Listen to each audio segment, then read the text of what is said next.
웹툰 작가 주호민 씨 자녀를 정서적으로 학대한 혐의를 받았던 특수교사에 대해서 1심 재판부가 벌금형의 선고유예 판결을 내렸습니다. 이 피해 정도가 명확히 파악되지는 않지만 미필적으로나마 정서적 학대의 고의가 인정된다는 건데요. 먼저 영상 보고 오겠습니다.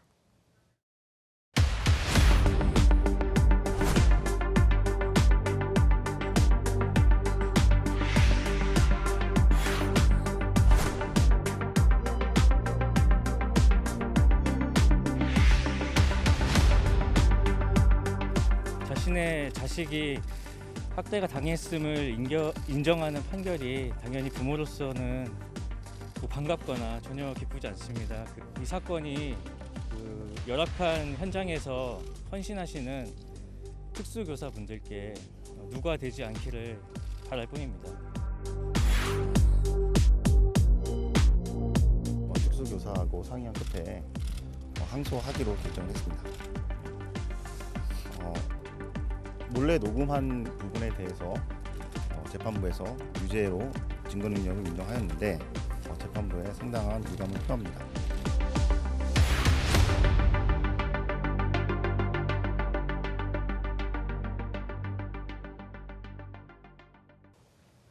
네, 이번 판결의 의미에 대해서 취재 기자와 자세히 살펴보겠습니다.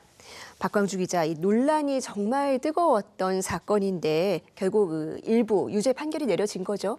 네, 그렇습니다. 오늘 오전 수원지방법원에서 웹툰 작가 주호민 씨의 자녀를 정서적으로 학대했다는 혐의를 받는 특수교사 A씨에 대한 1심 판결이 나왔습니다.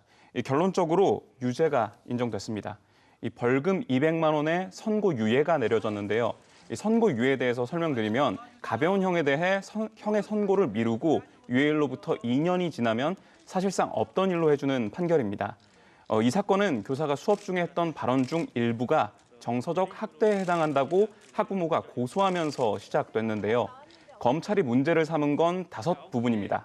당초 논란이 됐던 부분이 밉상이라는 표현의 문제, 또 뭘 생각하는지 묻는 부분, 또 통합반에 돌아가지 못한다고 말하거나 버릇이 고약하다, 널 얘기하는 거야 라고 말하는 부분 등인데요.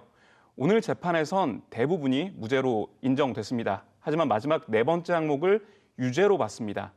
다른 표현들은 혼잣말 형태의 짜증이라거나 수업에 집중하라는 취지, 또 친구들과 함께 수업을 듣거나 급식을 먹을 수 없는 이유를 반복해서 교사가 설명한 부분으로 볼 수 있지만 너라고 특정하면서 피해자가 본인이라고 인식할 수 있는 상황에서 교사가 불필요한 표현을 했다고 보고 미필적으로나마 정서 학대가 있었다고 이렇게 본 겁니다.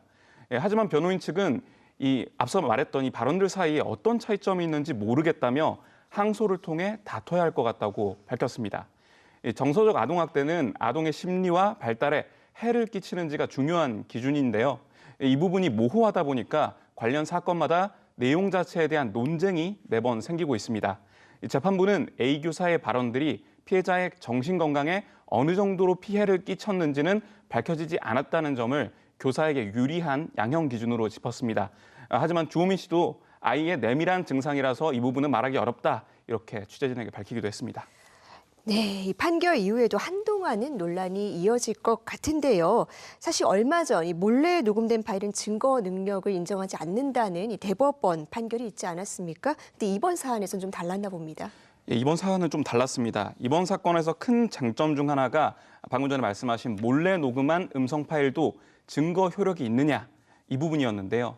지난 2022년 9월 주씨 측은 자녀의 외투에 녹음기를 넣어서 학교에 보냈습니다. 이를 통해 확보한 약 2시간 30분의 음성 기록 중에 교사 발언 일부가 정서적 아동학대에 해당한다, 이렇게 보고 신고를 한 건데요. 지난달 대법원에서는 비슷한 사안에서 교실 내 몰래 녹음의 증거 능력을 인정하지 않는다, 이런 내용의 판결이 있었습니다. 오늘은 달랐죠. 이 재판부는 피해자가 인지 능력이나 표현력이 떨어지고 방어 능력이 없다는 점, 그리고 또 교실에 따로 CCTV 같은 게 설치되어 있지도 않고 여러 학생들이 수업을 같이 듣는 교실에서 있었던 일이 아니라 소수의 학생만 있는 공간에서 이런 일이 발생했다, 이 점을 고려했다고 밝혔습니다. 이를 놓고 교사 측 변호사들과 주 씨의 입장이 크게 엇갈리기도 했는데요. 직접 한번 들어보시죠. 몰래 녹음이 증거 능력이 인정될 경우에 특수교사 제도는 존재하는데 과연 특수교사가 있을까라는 여러 말들을 했었습니다. 장애를 가진 아이들은 자신의 의사를 똑바로 전달할 수 없기 때문에 녹음 장치 외에는 정말로 어떻게 이런 일들을 잡아낼 수 있을지가 의문입니다. 예, 판결이 나온 직후에 임태희 경기도 교육감도 몰래 녹음한 것이 법적 증거로 인정되면 교육 활동은 위축될 수밖에 없다며 우려를 나타냈습니다. 이 교원단체들은 일제히 성명을 내고 지난달 대법원에서는 비슷한 조건에서 증거 능력이 없다고 봤는데도 이 재판부가 증거를 인정했다며 유감을 표했습니다. 구체적으로 어떤 상황에서 교실 내 녹취의 증거 능력이 인정되는 것인지 기준이 없다는 지적이나 녹음 금지 조항이 포함된 교육부 고시가 이제 사실상 무력화된 것 아니냐 이런 우려도 현장에서 나오고 있습니다. 네, 이게 1심 결과니까 앞으로 또 추이를 지켜봐야 할 것 같네요. 어떻습니까? 예, 그렇습니다. 일단 재판 직후에 변호인은 항소 의사를 밝혔습니다. 다만 A 교사가 재판으로 인해 정신적 고통을 호소하고 있다는 것도 취재진에게 전했습니다.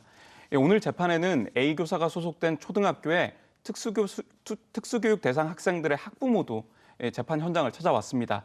A 교사가 직위 해제되면서 여러 차례 교사가 바뀌고 기간제 특수교원을 찾는데도 큰 어려움을 겪었다고 취재진에게 호소했습니다. 이번 판결 이후에도 고민할 점이 또 있습니다. 바로 특수교육과 통합교육 현장입니다. 이 학부모들이나 교원단체는 물론이고 주호민 씨까지 공통적으로 얘기하는 게 바로 제도 개선입니다. 특수교육을 제대로 할 수 있는 인력과 제도적 지원은 충분했는지, 또 훈육과 학대 사이에 명확한 기준은 무엇인지, 학생이 도전 행동을 할 때 대응할 적절한 후속 조치, 그리고 매뉴얼을 우리가 갖추고 있는지, 교육당국과 법원, 또 국회가 이에 답할 수 없다면 앞으로도 비슷한 갈등 학교 현장에서 계속 불거질 수밖에 없을 것으로 보입니다. 네, 모쪼록 이번 판결이 교육계 전반에 더 나은 특수교육과 통합교육을 고민하는 계기로 이어지길 바라겠습니다. 박광주 기자 잘 들었습니다.